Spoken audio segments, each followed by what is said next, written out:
Thank you very much to the Dhaka Forum for giving me the honor of moderating such a illustrious panel of people.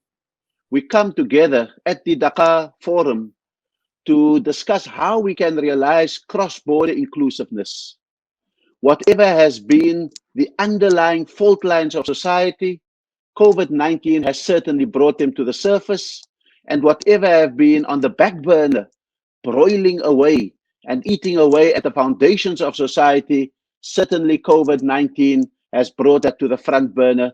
And this is the panel that we have to discuss that. I think globalization has, in the last decades, created enormous mobility of capital and goods, knowledge and technology, but have not always known what to do with the mobility of people. And borders have increasingly been there to control this mobility, and particularly the mobility of people. It has also indicated that over the last few decades, there have been warning lights that we are not having a sufficient sense of global governance. We certainly have a legacy of international governance where we understand the sovereignty of individual states, the inviolability of borders. We've had to negotiate our way across global issues and vetoes, and certainly the incidences of terror in the last decades, of climate change, and now disease in the form of COVID-19 has said that global governance is absolutely crucial, whether it is in combating those three things that I've mentioned, or the trade regimes, or social protection issues that COVID-19 has brought to the front burner. But we have, as I've said, an illustrious gathering of people on this panel, and I will introduce them once off so that we can get into the meat of the discussion immediately. And the order in which I introduce them will be the order in which they will respond to the questions that I will put to them. We have His Excellency Ambassador Chad Blackman, Ambassador and Permanent Rep of Barbados, to the United Nations and other UN agencies and institutions in Geneva, 15 years of experience in the development sector, chair of the Trade and Development Committee of the World Trade Organization, and chair of the SIDS group of UNCTAD. Now, this could be enough, but he has a special focus on gender equality in trade. How do we remove barriers to women? He has articulated the vulnerability and the aspirations of the small islands with regard to climate change. And so he is an acknowledged expert and practitioner in his field, and I welcome him to our panel. The second person we have on this panel is the Honorable Paulo Casaca. He's represented Portugal's Socialist Party in the European Parliament as a member of the European Parliament. He's founder and executive director of the South Asian Democratic Forum, SADF, the founder of a very nicely named forum called the Alliance to Renew Cooperation Amongst Humankind. And then another interestingly named group that he is busy with, it's sustainability organizations like Less Means More. So I welcome him to our panel and we look forward to his remarks. Then we have someone who is Bangladeshi. He has his roots in both a small family-run business as it started off and the politics of early Federation Pakistan. He is Salauddin Qasim Khan from Bangladesh. Today, that company is a global entity. He's executive chair of the Southeast Asian Cooperation Foundation. And he's very clear that we need to strengthen regional socioeconomic cooperation because of the world's financial crisis, the breakdowns often in WTO talks, and the phenomenon of climate change. And we welcome him to this panel. And then a late entrant, but a wonderful entrant into our discussions, Barrister Nihad Kabir, Bangladeshi woman through and through, one of the most outstanding people. If you Google her, she's probably of the most prominent Bangladeshi women that we have seen. She's involved in business. She's one of the foremost legal practitioners and an educator in business. She's the president of the Metropolitan Chamber of Commerce. and industry in Bangladesh, in Dhaka, and she is an advocate in the Supreme Court of Bangladesh. I first ask a question to His Excellency Chad Blackman. Ambassador Blackman, the World Trade Organization, of which you are a prominent member, has a trade outlook that says that over the COVID-19 period, we will lose 13 to 32% in trade of goods and commodities, especially in services. At the same time, the IMF says that its GDP outlook has decreased by 6.5%, and this income to national countries will have an enormous impact on the well-being of countries. How do we respond inclusively to build a resilient trade regime out of the devastation that COVID-19 would have occasioned, on top of the devastation that preceded COVID-19?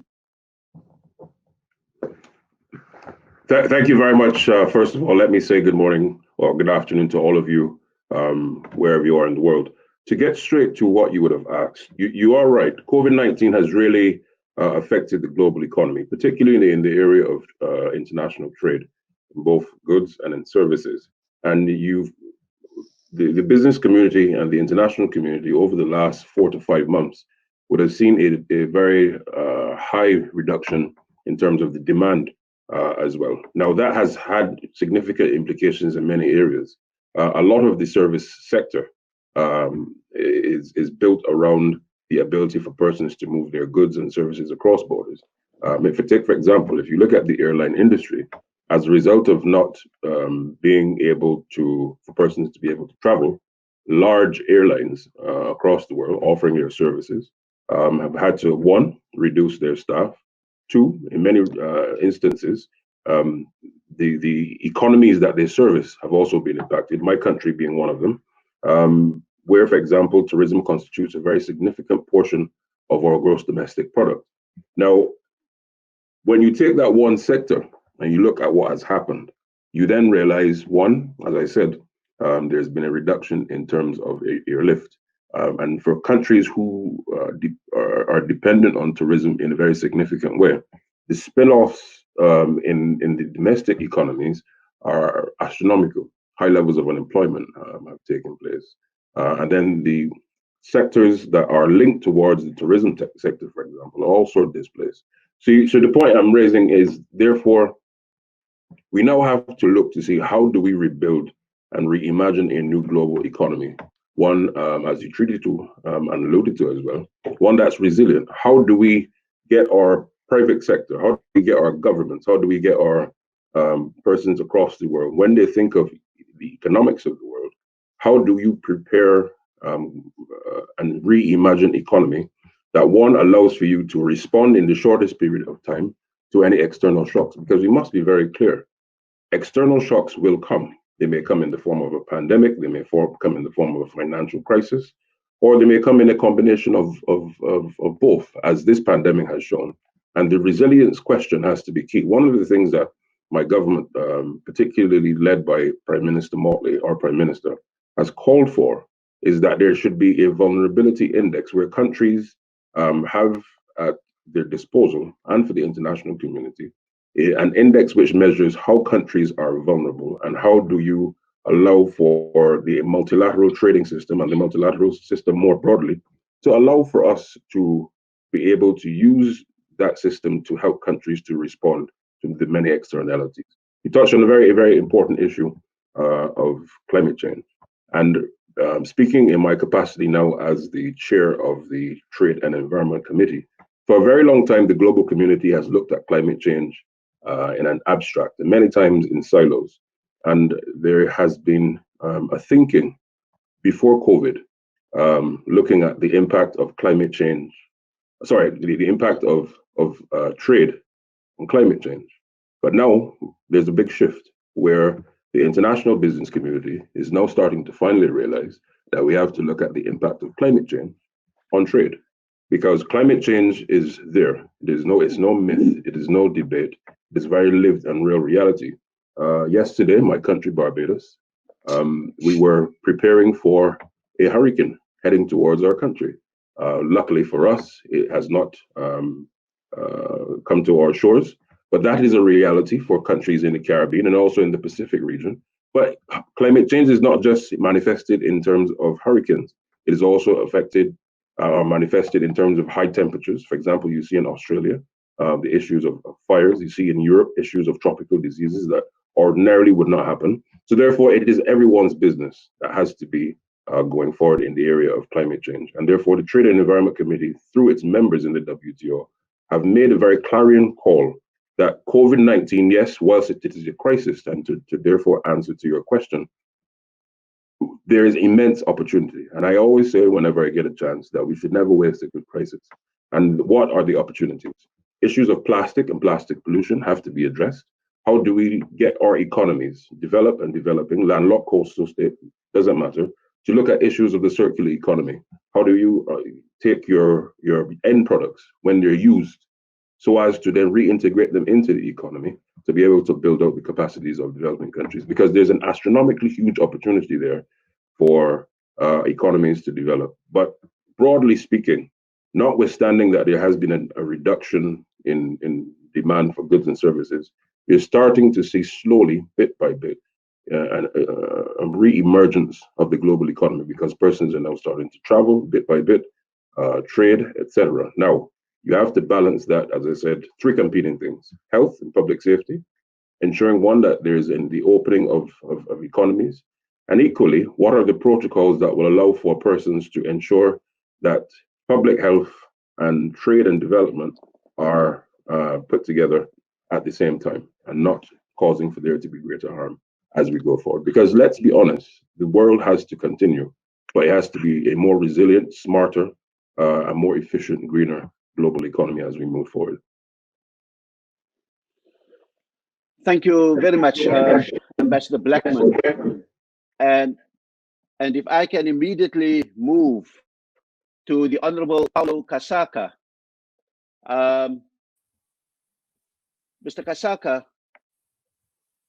COVID-19 has not only shown the vulnerability of the global economy, but has also exposed the absences and the gaps in coverage of social protection, what looks after ordinary people.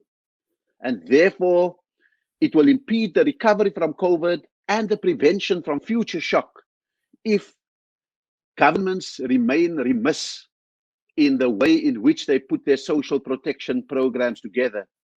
How do we remove the financial barriers to key instruments of social protection like healthcare, income security, the informal economy, the social delivery systems, etc., etc.? What mechanisms do you have from your experience and do you think could be appropriate for the Southeast Asian region?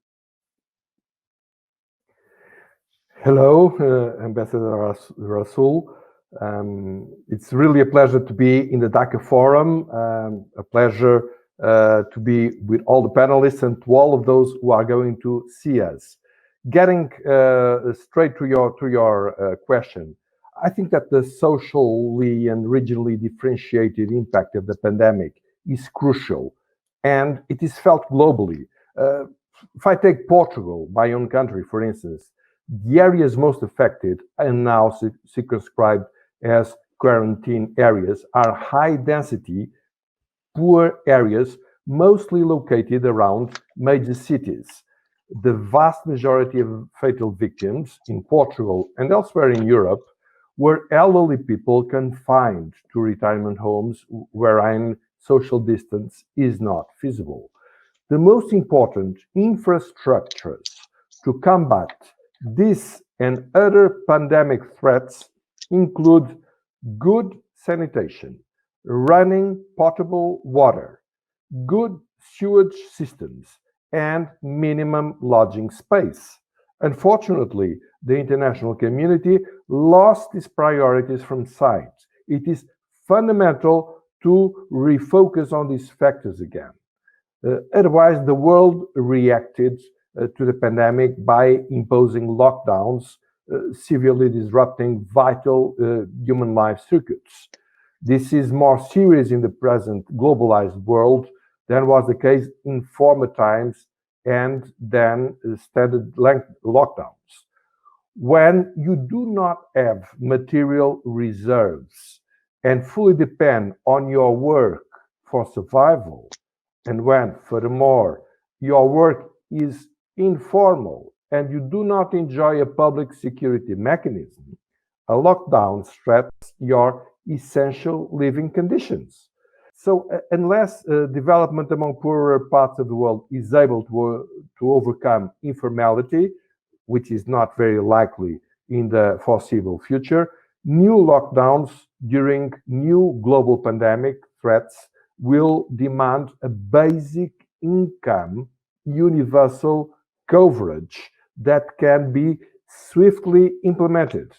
To my knowledge, the most ambitious and promising mechanism thus far installed, which shows a great potential to respond to situations like this, is a system of universal bank accounts that each client can manage out of a simple portable phone.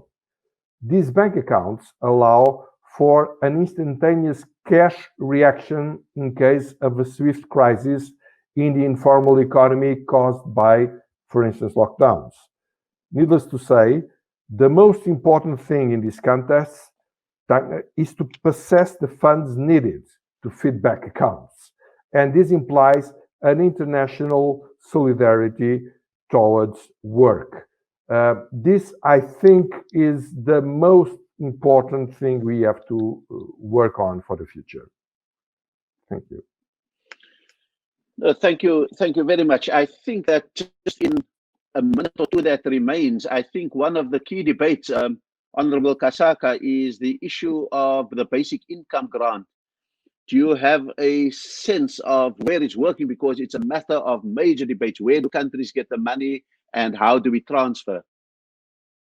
Well, I think that as far as I know, India is perhaps the country that went further in this universal coverage with bank accounts. Of course, that in this crisis, India did not have the budgetary capacity to respond as swiftly as it was necessary. And this means that we shall have an international architecture, IMF, World Bank, or both of them, prepared to feed less rich countries with this amount of funds that can swiftly reach everywhere and everyone, in a matter of days. This is exactly what's necessary. There is no alternative to that if we want to preserve the life of those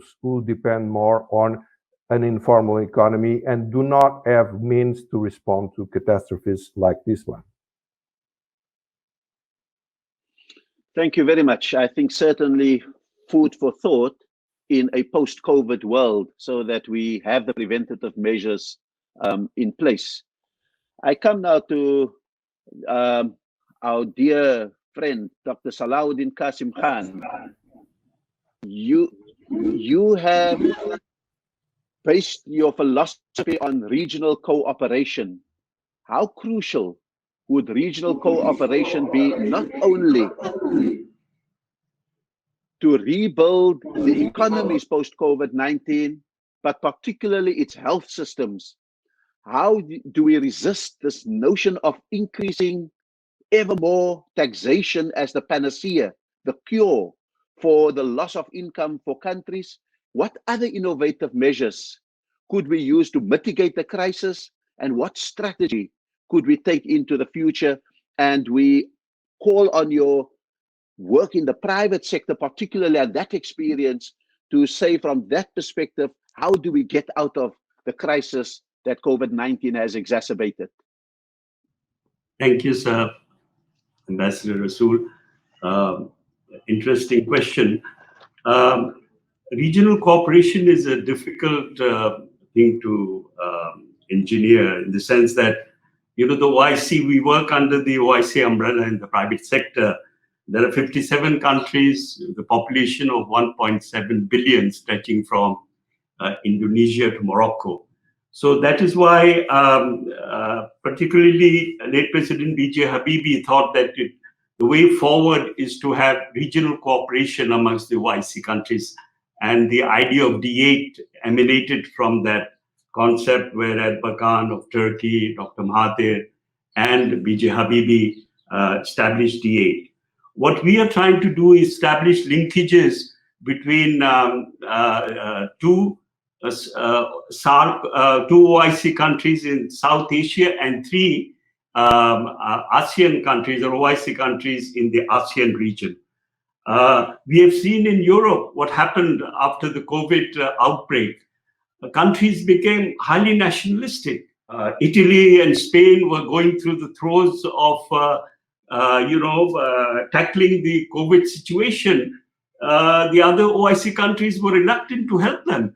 I mean, there was, no sharing of medical equipment or facilities. In fact, China came with help, and Cuba came with the doctors, etc. So this urge in such situations to have nationalistic approaches is damaging to regional cooperation. And I think this applies across regions. So, but the good thing is that countries in the OIC are trying to get together, particularly in terms of food security.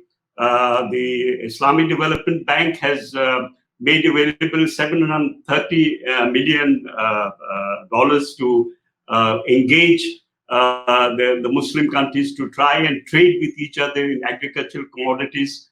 There has been advocacy for free trade of agricultural products. So food security is very important. The other important thing is safety nets for the vulnerable populations in our countries. Here, we have forgotten the traditional safety nets like zakat and awqaf in the Islamic countries, which need to be again institutionalized. So the good thing is UNDP and the World Bank are looking at this idea of institutionalizing zakat to help the poorer sections of people. So, the global supply chains have been affected by COVID. For example, in Bangladesh, we are the second largest exporter of RNG, garment sector. But a lot of orders were cancelled by the big brands. And we are really struggling in getting our factories back into operation. 4 million people are engaged in this sector, of which 80% are women. So the global supply chains have been seriously affected. Then the double whammy has been the oil prices collapsing. This has affected the remittance flows to countries like Bangladesh, Indonesia, because a lot of our people work in the Middle East. So that has had an effect. And the lockdown has nearly 10 OIC countries have implemented either full or partial lockdown. And nearly 64 million people suffer from acute hunger among the OIC countries. So the need to collaborate, we import about $65 billion worth of food for our populations. So the challenge is huge, but I think a lot of initiatives have been taken, and we in the private sector feel that we need to collaborate to get out of this situation and help the COVID situation. And I've seen, there has been, for example, Bangladesh gave food and medical assistance to Maldives, recently during the COVID situation. Turkey has offered a lot of medical and food support to OIC countries, including Bangladesh. And so I think we need to create, regional cooperation to set up food banks, seed banks, fertilizer stocks, and allow free trade of agricultural and food items during this emergency. And I believe the international organizations need to help us at the ground level, the UN system, the World Bank, Asian Development Bank, because this is a human problem. It is not just the OIC countries is affected. The whole world is affected, and we need to respond by taking more corrective measures. And but regional cooperation is as important, but it is easier said than done. But we are trying to get rid of the barriers which stand in our way towards alleviating the situation. In Bangladesh, we have seen the private sector working with the government, providing oxygen equipment to hospitals, food for the poorer segment of society. So I think everyone is playing an important role in alleviation of the health sector and also the food security of the lower segment of the population. Barrister, the global platforms offered by the World Bank, the UN system, the Asian Development Bank, and so forth, and their contribution to this post-COVID world that we want to bring in to recover the COVID-hit economies like Bangladesh, are we going to be better off with or without such help if those institutions themselves have not undergone, for example, a paradigm shift? What is going to be the balance between global chambers and global architecture and the kind of architecture on the ground, like the metropolitan chambers that you are leading in Bangladesh? Thank you very much, Ambassador Rasool, and it's a pleasure to be on the Dhaka Forum. There are two parts to your question. Let me take them one at a time. One is the international financial infrastructure, how they can help us out in this moment of great economic strife. And later, the second part, where how chambers like mine can act with them and with other global chambers. Let me respond to your queries in the context of Bangladesh, and that can be extrapolated for other countries which are in a similar position. Now, in Bangladesh, the priority for us has been, and rightly so, to look after our most vulnerable people. In the initial days of COVID, there was this huge argument about life versus livelihood. And I was privileged to be part of a group saying that this is not a binary choice. We must ensure, first of all, the health and security of our citizens. In Bangladesh, we have been lucky in a sense that the mortality and morbidity rates relating to COVID are relatively low, comparatively low, even if we take account of discrepancies due to data collection difficulties. But at the moment, we are also suffering from quite bad floods. So we have two problems at the same time, which we can't avoid being a Delta nation. Now, our conservative economic management over the last decade and a half has given us very good headroom to move away from our conservativeness in this year when we need to be more expansive, when we need to be more reflationary. In Bangladesh, our general target is to keep our budget deficit around 5%, inflation around 6%. You see, Bangladesh's GDP to the debt ratio is 34%, which is far lower than, say, Vietnam, which is around 55%. Pakistan is around 77%. There are other countries which are more. So we have that headroom.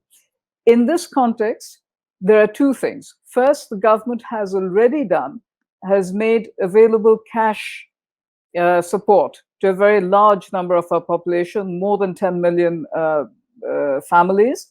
And also, there has been an increased spending on other support, as well as our health sector. So for these spendings, the MDBs can mobilize low-cost funds for us. And if they can do that without going into a paradigm shift. This is what they do. So if they can provide us with those funds, that will be of great benefit. And secondly, our government has initially announced a stimulus package for all segments of the economy, manufacturing economy, service sector, large industries, micro, small cottage industries, etc. Now, what has happened is that the banks, though, the way the government has arranged it is that the banks are required to take the credit risk.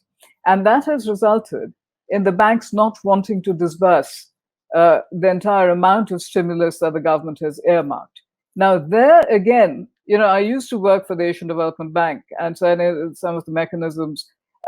They can come up with instruments which will provide a credit guarantee. And they've already been working in Bangladesh to provide the sort of credit guarantee to microfinance institutions so that they can reach the micro and cottage industry segments. So if they can expand that and bring our banking system, give our banking system access to instruments which will act as credit guarantees, I think the liquidity we require back in our economy will come back. What has happened because of this COVID last 4 or 5 months is that aggregate demand has absolutely crashed. It has gone through the floor, which has resulted in hundreds of thousands of small and medium enterprises either cutting down drastically on their size or closing down altogether, creating unemployment. And Ambassador Kasaka was saying before me that, you know, when you have lost your small savings, that's it. After that, somebody has to come up and give you a means of livelihood.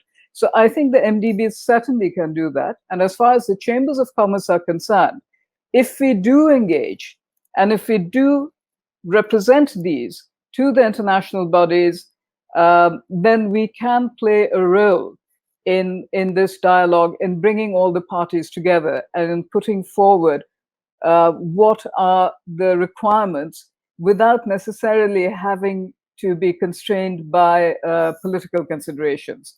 We are much more able to be free in the way we present the problems and the possible solutions. So I think in this way, certainly the MDBs, even without going into a paradigm shift in their thinking, can be of great assistance at the moment. No, thank you very much. I just want to, since you brought Paulo Kasaka in to this discussion, Honorable Kasaka, I'm just wondering how much is the tolerance levels of ordinary citizens to this erosion of their standard of living, the decimation of their incomes and their savings? Are we going to have a surge in protests and in uprisings from the poor? Is the fourth industrial revolution sufficient for us? And the hope that it will bring its own global welfare, is that sufficient for us to stave off what I think is the response by ordinary citizens if we don't act with imagination and with speed? Well, I hope so not. I hope that the things will develop in a good and harmonious way. I actually am very encouraged by what we just heard from Barrister Nihat Kabir, that in Bangladesh there was a capacity, and Bangladesh is one of the most difficult cases because it has a very high density of population, which is very unhelpful to face the present pandemic. Well, it is a poor country. It relies immensely on an export-led industry, and still it was able up to now to answer on the basis of a smart budgetary flexibility and using all the instruments. Of course, this might not be like that all over the world, but I think that what we are seeing is mostly encouraging. Of course, I think that what I did say in the beginning, that the most important international institutions like IMF and World Bank, they should be providing this sort of financial injection. I completely stand by this. I think it is fundamental to prepare it for, well, as was said before, it might not necessarily be a pandemic, it might be a natural catastrophe like the one that we witnessed in 2004, especially in the Indic and in Indonesia, where people from one moment to the other, they are completely lost with nothing. And this sort of financial help is absolutely fundamental, because if we do it like that, it's much easier to get the remaining existing circuits to respond and to be paid in a normal market situation. So I am mostly optimist. It does not mean that we might not have bad developments here and there. Yeah, no, thank you. Thank you very much. I want to go to Ambassador Blackman. You used two very interesting words to describe what should happen after, as we emerge from COVID. You said we should be rebuilding the economy as well as reimagining that economy. The one is a recovery, the other one is a repositioning. And I want to know to some extent, what of the pre-COVID economy do we take forward? How do we reimagine it? And how do we get it close to what Mr. Salahuddin Khan is saying, a free trade with safety nets zone? What would your experience tell you, and what is the WTO, for example, capable of? Thank you very much for that. I think that's a very pointed question and very relevant for a number of reasons. One, in terms of the WTO, the organization obviously serves as the world's regulator on trade.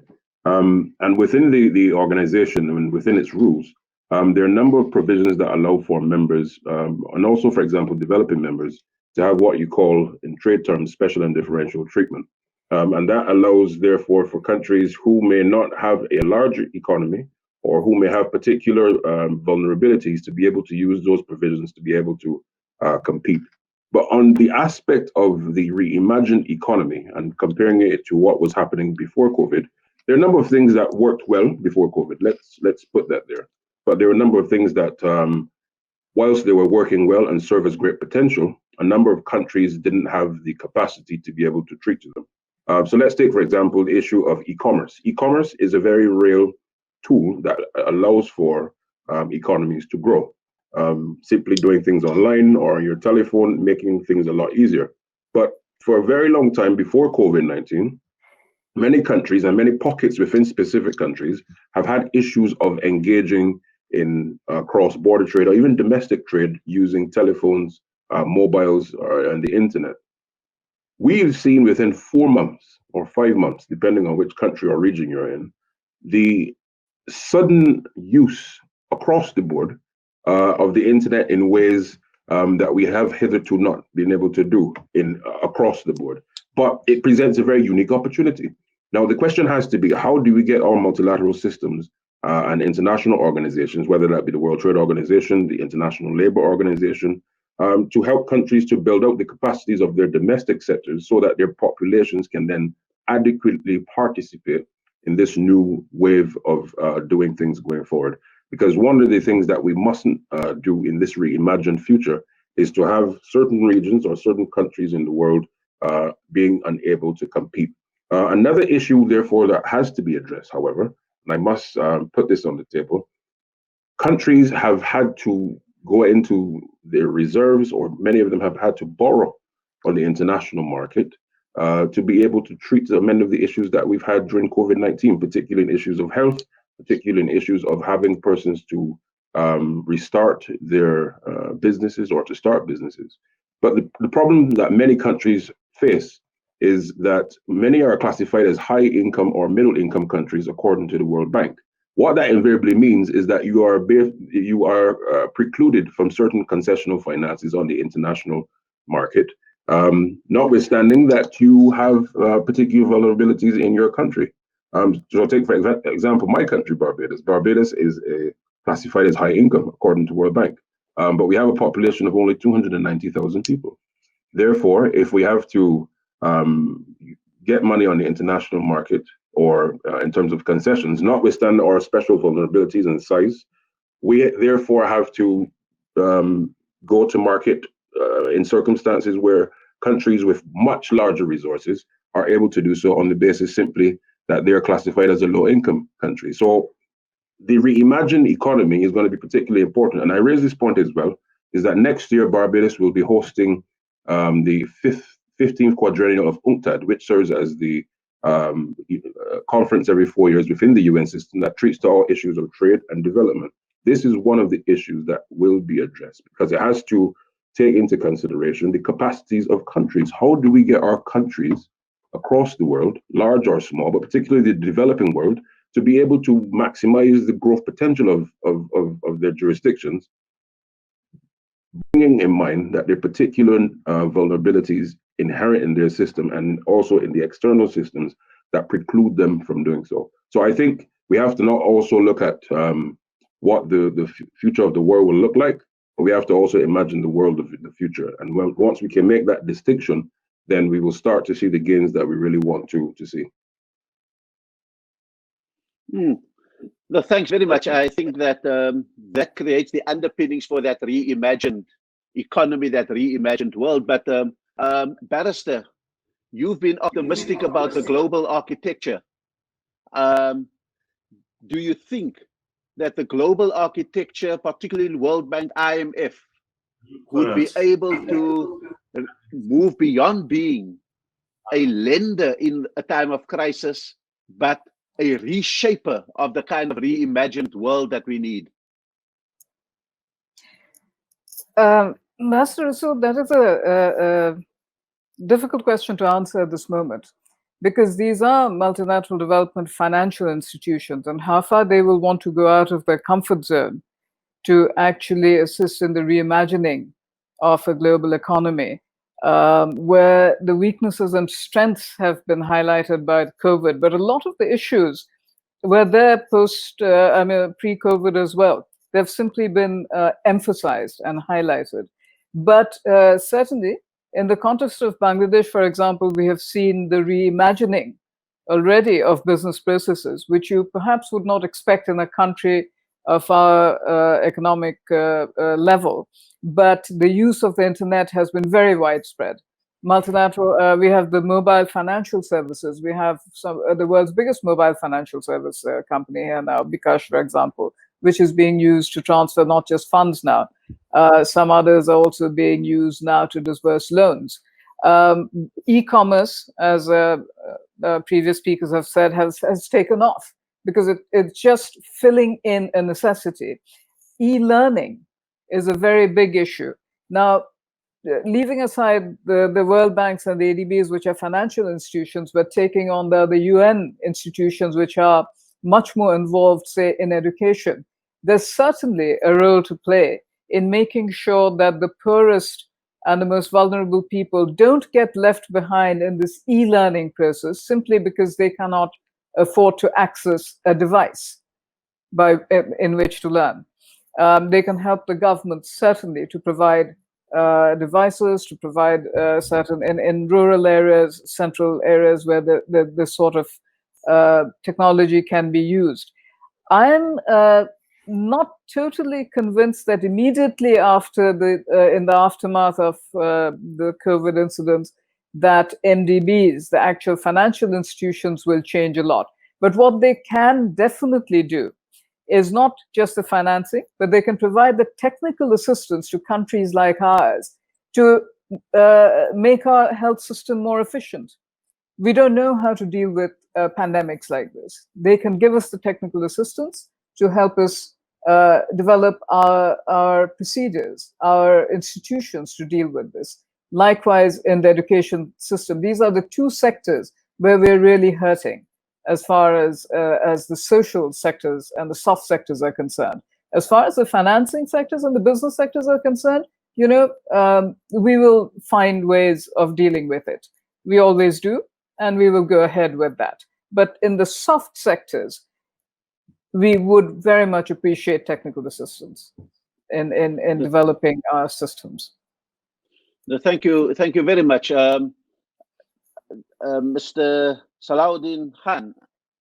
I was juxtaposing the two sides of the coin that you presented to us, that the solution would be a freer trade regime on the one hand and a social safety net on the other hand, that would be the keys to recovery.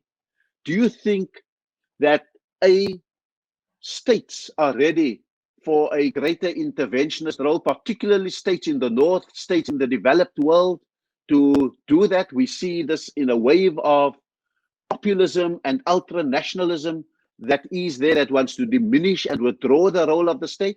Do you think we can win this, or is this a case in which we should be saying that the developing world should be able to work out this kind of regime, as the barrister has just been able to say, that we are in some cases on our own, but we're going to need that massive support that comes? I don't know what your thoughts are about it. We have seen with great trepidation when world leaders do not take such pandemics seriously, and we can see the results of what's happening in the US. Thankfully, the less developed countries have taken it seriously. Bangladesh is doing quite well. We have only about less than nearly 2,000 deaths, a population of 160 million. And overall, in the OIC countries, the death rate has also been quite, it's been manageable. 22,000 as of July 2nd. This is Ankara statistics. So I think the Asian countries have taken this pandemic much more seriously than, say, the United States or Brazil, for example. And the paradox is, when we were talking about SDG 3, nobody took it seriously. In September 2019, there was an early warning that such an outbreak could take place. So we have these the SDG goals, regarding health, etc., which is linked to the pandemics. But if political leaders don't give credence to what the experts or the scientists say, then we are in a very difficult situation. But the good thing is that in the OIC countries, there has been a lot of collaboration. For example, Kazakhstan stopped export of food grains as the pandemic broke out, but very quickly they reversed that decision. So that has helped landlocked, there are 12 landlocked countries in the OIC system. So, they are extremely vulnerable. So there have been instances where people, the countries in this or within the OIC context have taken such definitive measures. For example, Saudi Arabia has allowed Djibouti to, provide livestock access. So Bangladesh has also, done very well in the rice cultivation field, which we can share regionally. So food security, I think, is very important. We are not asking for free trade per se. What we are saying, related to the current situation of food shortages and medical equipment, etc. So it should be focused and removing of trade barriers to food import globally. So I think this has to be, the UN system and the international financial institutions have to support the less developed countries, because the developed world has got the resources. Trillions of dollar packages are being given both in the US and European Union, but we do not have that luxury in our countries. So the international financial institutions have to think about debt relief and conversion of, I think that is cancellation of debt during this time, so that funds which would be released could be used in the health sector for example. So regional cooperation, yes, but we also need international institutions supporting our regional cooperation. Okay. No, thank you very much. I think we've come to the end of the session, and what I would want to do is for us collectively to speak the conclusion of this session, and basically to answer the question, are we optimistic or pessimistic about the prospect for cross-border inclusiveness as we emerge from the COVID-19 pandemic? If we all take 30 seconds each, I think our conclusion to the session would be written, and I will do it in the reverse order of how we started. And so, Barrister Nihad, are you optimistic about the prospects for cross-border inclusion? I'm optimistic, Ambassador, about certain levels of countries. I'm not so optimistic about countries which are much larger and which have much larger economies, who can just live with themselves. But what I've found, at least in our country, that we have been able to deal during the COVID situation by throwing away a lot of rules and regulations, which I personally think that since we can do without them for 4 months, they're redundant. So throw them away. And if regionally we can do that, we will have a much more open cross-border regulatory and trade system. Thank you very much. Dr. Salahuddin Khan, are you optimistic? The new normal is localize and regionalize. In Japan, robots are giving away graduation degrees, because of the COVID situation. So I think online learning. Well, I do agree with Barrister Nihad Kabir that a lot of the regulations, we have to get rid of them. But I do think we need some others. And I do think that the only way for WTO to resume its old role is to take in consideration social development and environmental aspects of trade and investment. Without this being done, I do not think that we will be able to overcome the present deadlock. And this will be very important for the developing world, especially for countries like Bangladesh that are making so much out of the trade. Thank you very much. Ambassador Blackman. Yes, thank you very much. No, I agree with Paulo, and I would simply say the sustainability agenda has to be at the fore and at the core, rather, as we go forward in the reimagined economy. The days of taking issues of sustainability as a back burner or even sometimes off the stove, as it were, are long gone. But if we want to see sustained growth and development and inclusivity for all, it really has to be at the fore. And the multilateral system is the way to do that. Unilateral measures can only go so far. But if you have the global community in these discussions, shaping the way forward, taking everyone's interests according to their peculiarities, then we will start to get the gains, as I said, that we want to see. Thank you all very much. I want to conclude by saying that the world has been sitting like a cat on a hot tin roof on crises, one after the other, environmental, economic, social, humanitarian, etc. And COVID-19 came along as the straw that I think could break the camel's back. It's created a moment of rupture in the world. It's created a moment of renewal, not simply a return.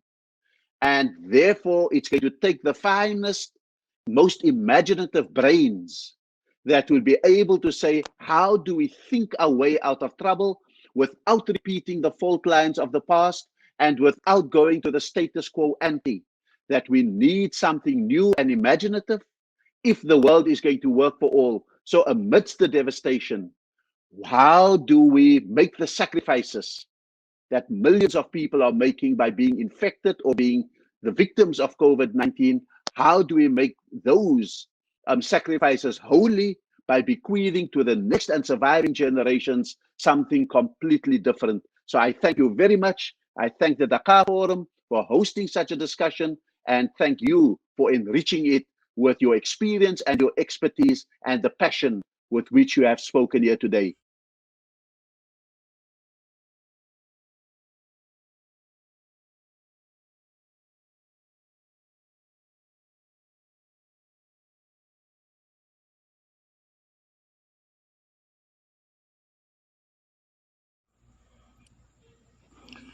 Assalamualaikum warahmatullahi ta'ala wabarakatuh.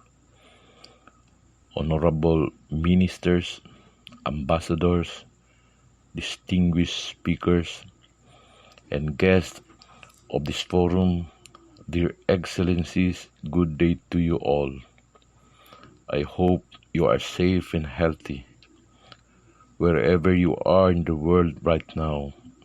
Before I begin, please allow me to apologize if I cannot join you in the video conference.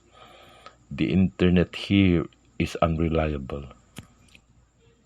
May I take the opportunity to thank the Leadership Council for Policy and Research and the Aspire to Innovate program, the government of Bangladesh, for inviting me to this important forum. The COVID-19 pandemic has changed our lives dramatically. Our new normal is stressful, both physical and mentally, but we need to accept it for the sake of humanity. Before the pandemic, our view of the world was very different. We had methods in place to control our borders. Then suddenly, just like watching a horror movie, the world wakes up to this nightmare. Now more than ever, we need to live in a world where peace must be the ultimate goal. Our invisible enemy does not care about age, religion, gender, or skin color. It does not discriminate and has brought the world to its knees. If humankind wants to survive, we must learn to live together and face this battle together. Yes, our political borders are closed for medical reasons, but technology also allows us to be closer than ever before. As we eagerly wait for a vaccine, we must value the significant lesson this pandemic teaches us. Life is temporary on Earth, and we must do what to do, help others, and not just ourselves. We all share a responsibility to our children and grandchildren. Flattening the curve is just the start of a long and deadly war. We are only at the beginning of this fight. Just like the virus, our future should not hold any boundaries. It is time to rewrite history by sharing knowledge, experiences, and resources with each other. History will judge us how we learn from this ordeal. As we move forward, I implore everyone in this forum to learn from the past. We do not want a repeat of what happened a century ago. Our continued existence depends on working together. Now is the time to put aside our differences and take real action towards peace, cooperation, and survival. Thank you again for this invitation. May Allah open the doors of these blessings, mercy, and love upon us all.